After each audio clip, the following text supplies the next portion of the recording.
नमस्कार केमिति अछंती आपण माने समस्ते आशा करूछु आपण माने समस्ते बहुत भलरे थिबे सुस्थ भी थिबे। तो आज सकाळू ब्लॉगटा स्टार्ट करिछि टिके गलत कैमरा एंगल हो जाइछि माने शूट कला बेल तो जना पड़लानी किंतु पछरे देखला बेलू कैमरा एंगलटा भूल हो जाइछि। तो एठी मु सकाळ पई बनाउछि ब्रेकफास्ट भी प्रिपरेशन करूछि आ ता संगरे एठी मु लंच पई बनाउछि। तो प्रथम मोर काम हैला मु एठी आगो भजाटा बसई देबी जोटा कि स्वामी के लंच रे रुटी आ भजा देबी। आ एठी पियाजटा मु काटी नउछि उपमा बनेबा पई। तो एठी पियाजटा को भाजी देकी एबे एथिरे बीन्स ऐड कर देली। आ ग्रीन परिवार जत्ते बेले भी आपण माने भजा बनाउछंती सबु बेले गोटे जिंस ध्यान रखिथिबे कि परिवारे लूणटा को सबु बेले ग्रीन परिवारे पकांतु आ ग्रीन परिवाटा आगो ऐड करंतु। आउ गोटे जिनस सबुठु ध्यान रखिबार जिनस है कि परिवाटा जेते समय सिझुची हेई हिसाब रे आलूटा को काटंतु। जदि आपण आलू ऐड करछंती ताहाले मानतु आपणकर बीन्सटा ग्रीन परिवाटा जल्दी सिझी जाउची ताले आलूटा जदि आगो आपण पकाउछंती ताले आलूटा को आलू रे लूण पकांतुनी जेते बेले ग्रीन परिवाटा पकेबे सेते बेले लूण पकांतु। आ जदि मैक्सिमम ग्रीन परिवा हमर आगो पड़े तो सेथलागी ग्रीन परिवारे आगो लूणटा पकेइ नियंतु। आ लूण हल्दी पकेइकी सेथिरु पानी लूण हल्दी पकेइदेले परिवारु पानीटा बाहर जाए सेई पानी रे परिवाटा सिझी जाए। आ सेटा सिझी सारिबा परे आमे परिवाटाको भाजी नबा माने पानीटा सुखी सारिबा भितर परिवाटा सिझी जाइथिबो 80%। तापरे आउ माने पूरा ड्राई हो जाइथिबो ड्राई रे सिम रे आमे ताको भाजी नेले भजाटा बहुत भल भाबरे भाजी हो जाए। आ एठी उपमा बनाउची तो सुजी के आगो भाजी नेइथिली जेतिकी सुजी तार 2.5 गुणा मु पानी निए उपमा पई। आ जते बेला आपण सांगे सांगे सुजीटा ऐड करूछंती देखिबे एमती टिके पानी पानी आगो स्टार्टिंग रु रहिबो। आकु सिम रे आपण को 10 रु 15 मिनिट भल भाबरे चलेबा को पड़िबो। तो 10 रु 15 मिनिट देखो एबे आपन लागुथिबो जे उपमाटा पानिया हेछि बोली एतिक रे ओल्हांतुनी आकु आपण आउ 10 रु 15 मिनिट सिम रे चलांतु तो उपमाटा पूरा ड्राई हे जिवो। आ देखो एठी भजाटा मोर रेडी हे गला। आ मु भजा पई जो भी टिप्स देली ताको फॉलो करंतु देखिबे भजाटा आपण जदि करूछन तो भलो कथा न करूछन जे देखिबे भजाटा बहुत भलो बनिबो। आ उपमाटा देखि पारुथिबे आपण माने उपमाटा भी ड्राई हे जाइछि। आ पिलांक लंच बॉक्स रे मु पैक कर देबी उपमाटा। तो नॉर्मली उपमा तो मु स्टील टिफिन ने दे जोडा राउंड वाला किंतु पूरा स्टील टिफिनटा पिला माने खोली पारंतिनी सेथि लागि से माने नबा को मंगंतिनी। आउ जोडा फाइबर सांगर जो स्टीलटा थाए एबे जोडा नुआ नुआ आसी सेथिरे मु 2-3टा किनी सारलिनी। आ सेटा कॉस्टली भी रहउची आ ताको भांगी भी सारलिनी पिला माने मानक पाखरे सेटा लास्टिंग होउनी मो पिलांकर 2 मास भीतर ताको भांगी की रखी दउछंती। तो सेथि लागि नहले ठंडा करिके मु नॉर्मली भरे टिफिन रे प्लास्टिक वाला टिफिन रे। तो लंच बॉक्स पैक करी सारिबा परे रुटी वगैरह बनेकी स्वामी कर भी लंच बॉक्स पैक कली जोटा मु शूट करिनी अवश्य। आउ एबे मु जाउची लंच रे प्रिपरेशन करबा पई। तो लंच रे देखंतु ए सागटा आनिथिली आज जे मु ए सागटार ना तो जानि पालेनी। ओडिसा रे भी सागटा अवश्य मिलुची एटाकू लाल भाजी कहउछंती माने एठी भी लाल भाजी कहउछंती ओडिसा रे मते लागुची लाल भाजी कहउछंती किंतु मु आज जानि पालिनी जे एटा प्रकृत रे को साग बोली माने ओडिसा रे मिलुथिया साग भितर एटा को साग ना टेस्ट सेम आसुची ना।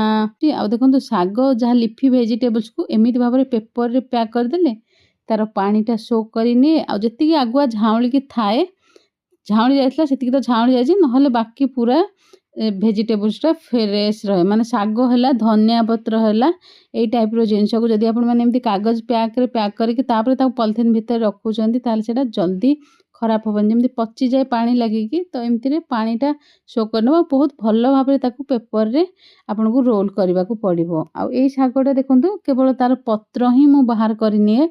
आ डांग जोटा सॉफ्ट थाए देखो एमती भाबरे डांगो को तो मु सेपरेट करिने जदि बहुत सॉफ्ट थाए किंतु ए सागटा भलो नाही बिल्कुल भी एमि तो पता नहीं यार ऑफ सीजन हे गलानी कोन मु जानि पारुनी एठे तो केते बेले को साग आसुची मते किसी जाना पड़ेनी।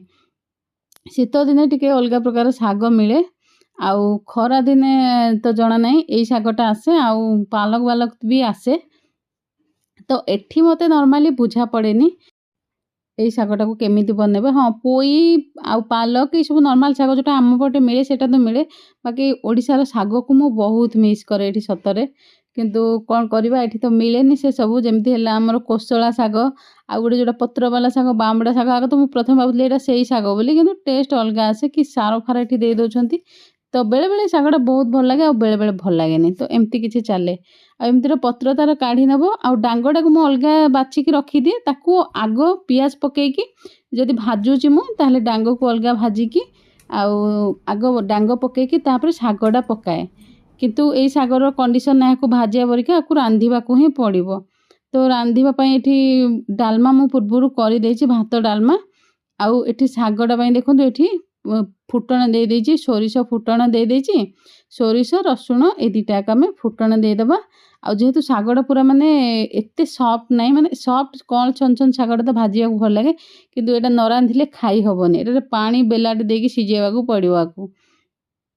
तो रसुण आ कंचा लंका फुटे देछि आपण माने सुखिला लंका खाउछंदी बेशक सुखिला लंका फुटेबे रसुण टिके गोल्डन कलर हे आसला परे आमे शाग को आग ऐड करके भाजी नबा शाग को अल्प समय भाजवा पर तापरे हल्का टिके सेथिरे पानी दे दबा कहीं शागटा बिल्कुल भी माने एतिकी भाजबार शागटा सिझिलानी जेहेतु मते पुणी पानी देवाक पड़ला टेस्ट एते भी भल नाथिला किंतु एठी शाग मिलेनी जेतेबेले बाध्य की खाइबा कथा किंतु हाँ ये शागटा आपण जदि एमती बनाउछंती बहुत भल लागिवो शागर क्वालिटी ही भल नाही तो तरकारीटा जेते भल बनला कोन भल लागे एमती सॉफ्ट हे आसिला परे आमे सेतिरे पानी दे देथिली आ तापरे डालमा करी रखिथिली ताकू ऐड कर देछि माने एटा को आपण शाग मुग कहि परिबे किंतु हाँ शाग मुगरे बेसर दिया हुए तो से तार रेसिपी मु ऑलरेडी आपण मानक संगे शेयर करि सारिछि।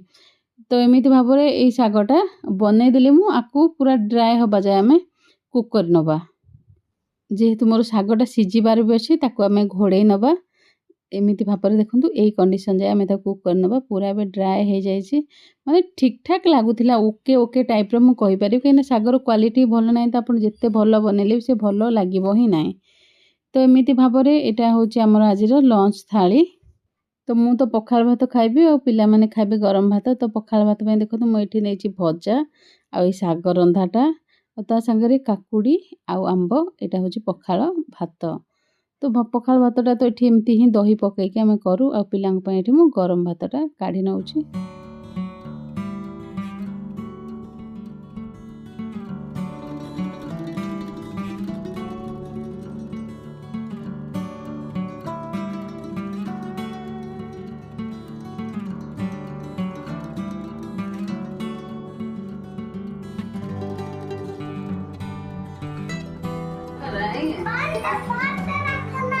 बंद ही रखना है जल्दी लाओ। तो पुओ मो पे किसी स्पेशल गिफ्ट नहीं कि आसी जेहेतु मदर्स डे आगु को अच्छी तो से लगी से मते आखि बंद करने को कही आ जम्मा भी खोलिया को मना करी तो मुझे आखि बंद करी बसी।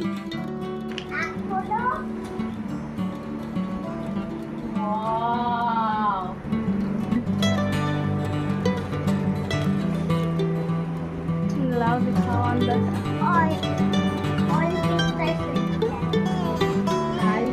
Mom, you are the best mom in the world. कौन बोला तुमने? Mom, happy Mother's Day. Thank you.